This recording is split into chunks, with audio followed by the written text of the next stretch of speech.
Bruno Marchal, Mental Coach à Montpellier, 6e vidéo sur le talent. Comment vous offrir un coaching? Eh bien, c'est simple, vous avez dans la description un lien, vous cliquez sur ce lien et vous pouvez même vous offrir un fichier de neurohypnose, vous cliquez sur le lien aussi, ça vous explique ce que c'est quelque chose qui est unique et qui va vous faire progresser à pas de géant dans votre vie. Aujourd'hui, c'est la 6e vidéo sur le talent. Vous voyez que j'aime bien faire des séries pour bien aller au fond des choses.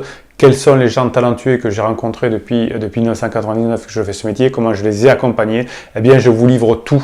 Alors, bien sûr que c'est en fonction de votre personnalité, de votre comportement que je pourrai adapter les méthodes qui vous conviendront pour devenir vous aussi un génie, mais il vous faudra, je vous le rappelle, 10 ans de travail ou à peu près. Mais si vous vous faites accompagner, ça peut aller beaucoup plus vite et en tout cas, ce sera beaucoup plus stable. Ce qui est très important, c'est que vous allez être sur des phases paliers régulièrement et ceux qui ont réussi, ceux qui sont talentueux, ceux qui sont des génies, sont passés par ces étapes-là et ont quand même réussi à passer à les étapes suivantes et ne se sont pas découragés. Donc c'est normal que vous passiez vous aussi par ces étapes-là. Si vous ne passez pas par les étapes plateau, ça ne va pas fonctionner. Donc quelles sont les questions que vous devez vous poser quand vous êtes sur le plateau? Eh bien, c'est des questions que le coach peut vous aider aussi, mais je vais vous donner quelques types de questions pour que vous reveniez quand vous vous sentez dans le domaine du désespoir, que vous retrouviez votre préfrontal et que vous puissiez repartir et franchir ce pas-là.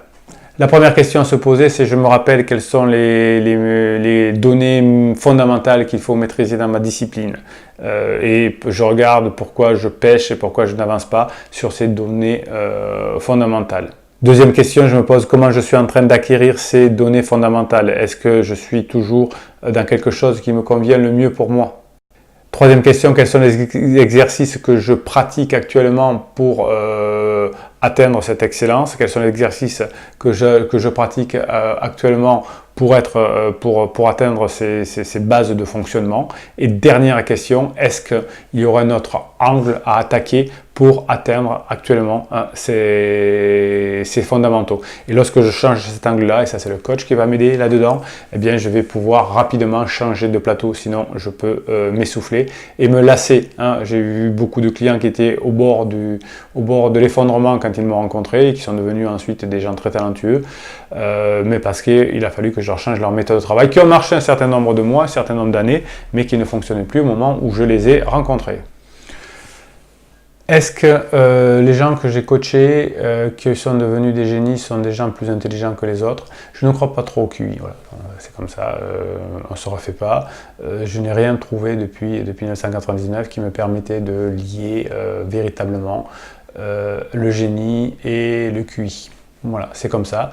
Les gens qui ont réussi n'avaient pas forcément un QI important. Alors vous me direz, Einstein avait un QI supérieur à 130, c'est vrai, il y a des personnes qui ont un gros QI, mais vous savez que pour moi l'intelligence, il y a trois formes d'intelligence, l'intellectuelle bien sûr, mais il y a aussi l'intelligence relationnelle et l'intelligence de l'action. Donc les gens qui ont réussi sont ceux qui avaient une part des trois intelligences au moins moyenne, puisque avoir du talent, il faut agir, il faut être en relation avec les autres pour vendre son produit, c'est-à-dire soi-même, et bien sûr comprendre les concepts clés de la discipline que l'on a décidé d'étudier pour devenir un génie ou quelqu'un de talentueux dans cette discipline.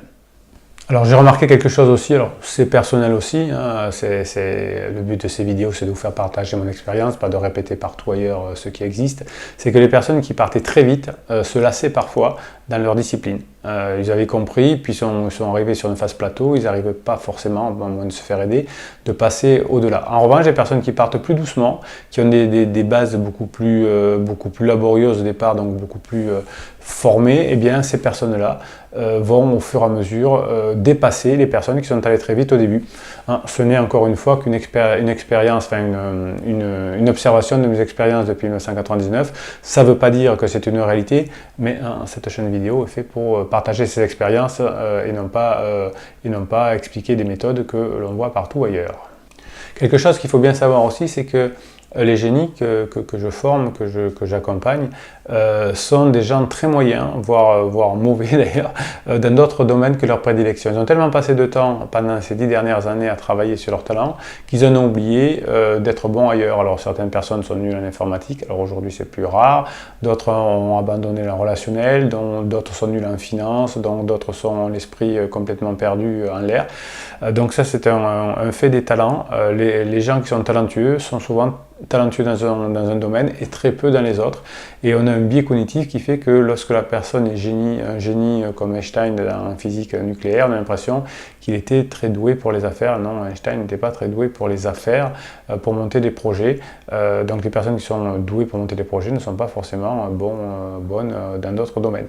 Donc ça c'est très très important. N'imaginez pas que votre footballeur préféré ou votre chanteur préféré est quelqu'un qui est un amant adorable ou un papa adorable. C'est pas forcément le cas, ça n'a rien à voir. On est souvent, quand on est génie dans une matière et forcément, et parfois aussi très moyen dans les autres. En tout cas, là aussi c'est le fruit de mon expérience depuis 1999. Je vous donne rendez-vous pour la 7e vidéo sur le talent très bientôt. En attendant, mettez un pouce bleu pour que YouTube référence cette vidéo, abonnez-vous, partagez cette vidéo et posez-moi vos questions en commentaire. Si vous avez le talent de vouloir vous offrir un coaching, c'est le lien, c'est dans la description sous cette vidéo et je vous dis à très bientôt.